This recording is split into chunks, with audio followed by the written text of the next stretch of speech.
Bonjour, on continue avec notre 7e vidéo. Le sous-titre Le plus grand amour dans la plus grande simplicité. Le numéro 35. À la fin de l'histoire d'une âme, Thérèse nous livre son offrande comme victime d'holocauste à l'amour miséricordieux du bon Dieu.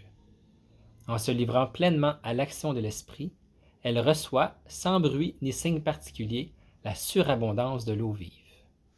Les fleuves ou plutôt les océans de grâce qui sont venus inonder mon âme. C'est la vie mystique qui, même dépourvue de phénomènes extraordinaires, est proposée à tous les fidèles comme une expérience quotidienne de l'amour. Le numéro 36. Thérèse vit la charité dans la petitesse, dans les choses les plus simples de la vie quotidienne, et elle le fait en compagnie de la Vierge Marie, en apprenant d'elle qu'aimer, c'est tout donner et se donner soi-même. En effet, alors que les prédicateurs de son temps parlaient souvent de la grandeur de Marie de manière triomphaliste, éloignée de nous, Thérèse montre à partir de l'Évangile que Marie est la plus grande dans le royaume des cieux parce qu'elle est la plus petite. Référence à Matthieu 18,4. La plus proche de Jésus dans son humiliation. Elle voit que si les récits apocryphes sont remplis de passages frappants et merveilleux, les évangiles nous montrent une existence humble et pauvre, vécue dans la simplicité de la foi. Jésus lui-même veut que Marie soit l'exemple de l'âme qui le cherche avec une foi dépouillée. Marie a été la première à vivre la petite voie dans la foi pure et l'humilité.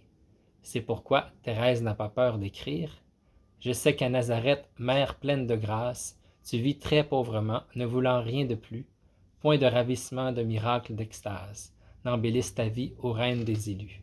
Le nombre des petits est bien grand sur la terre, ils peuvent sans trembler vers toi lever les yeux. C'est par la voie commune, incomparable mère, qu'il te plaît de marcher pour les guider aux cieux. » Le numéro 37. Thérèse nous a aussi donné des récits de moments de grâce vécus dans la simplicité quotidienne. Par exemple, son inspiration soudaine en accompagnant une sœur malade au caractère difficile. Mais il s'agit toujours d'expériences d'une charité intense vécue dans l'ordinaire. Un soir d'hiver, j'accomplissais comme d'habitude mon petit office. Il faisait froid, il faisait nuit.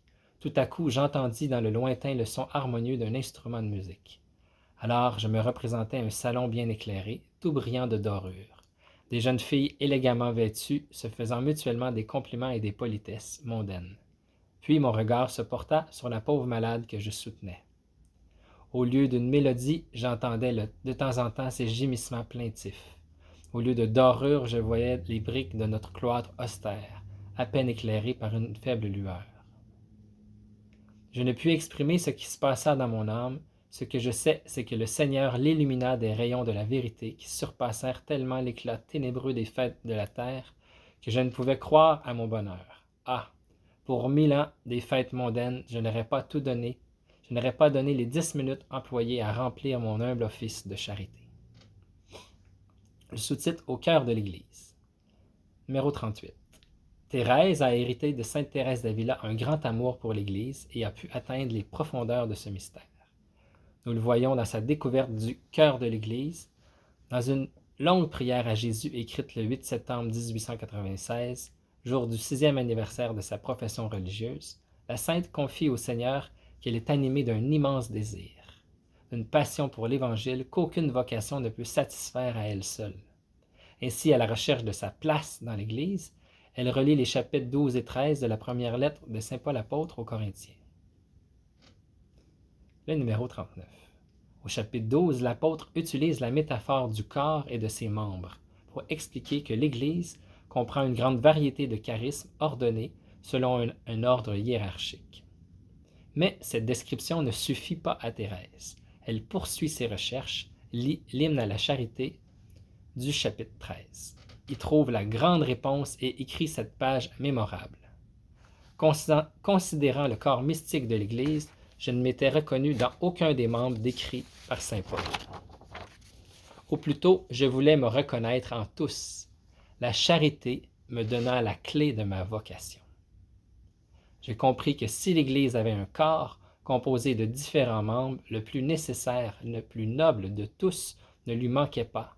J'ai compris que l'Église avait un cœur et que ce cœur était brûlant d'amour. J'ai compris que l'amour seul faisait agir les membres de l'Église, que si l'amour venait à s'éteindre, les apôtres n'annonceraient plus l'Évangile, les martyrs refuseraient de verser leur sang. J'ai compris que l'amour renfermait toutes les vocations, que l'amour était tout, qu'il embrassait tous les temps et tous les lieux. En un mot, qu'il est éternel. Alors, dans l'excès de ma joie délirante, je me suis écrié: Ô Jésus, mon amour, ma vocation, enfin je l'ai trouvée. Ma vocation, c'est l'amour. Oui, j'ai trouvé ma place dans l'Église et cette place, ô mon Dieu, c'est vous qui me l'avez donnée. Dans le cœur de l'Église, ma mère, je serai l'amour. Ainsi, je serai tout. Ainsi, mon rêve sera réalisé. Le numéro 40. Ce n'est pas le cœur d'une Église triomphaliste, c'est le cœur d'une Église aimante, humble et miséricordieuse. Thérèse ne se met jamais au-dessus des autres, mais à la dernière place avec le Fils de Dieu, qui pour nous a pris la condition de serviteur et s'est humilié, devenant obéissant jusqu'à la mort sur une croix. Référence à Philippiens 2, 7 à 8. Et on termine avec le numéro 41. Une telle découverte du cœur de l'Église est aussi une grande lumière pour nous aujourd'hui, afin de ne pas nous scandaliser des limites et des faiblesses de l'institution ecclésiastique, marquée par des obscurités ou des péchés, et entrer dans son cœur brûlant d'amour qui est embrasé le jour de la Pentecôte par le don de l'Esprit Saint. C'est le cœur dont le feu se ravive encore par chacun de nous, de nos actes de charité. Je serai l'amour. Voilà le choix radical de Thérèse, sa synthèse définitive, son identité spirituelle la plus personnelle. Voilà, c'est magnifique. On avait plus de numéros aujourd'hui.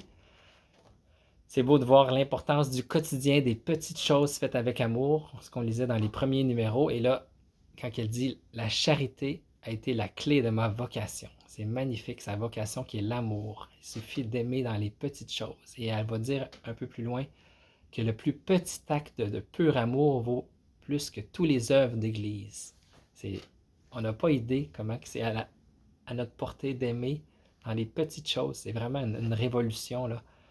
La petite Thérèse vient nous montrer l'importance de l'amour. Ma vocation, c'est l'amour. Ainsi, dans l'Église, je serai tout. C'est magnifique. C'est à méditer. À bientôt.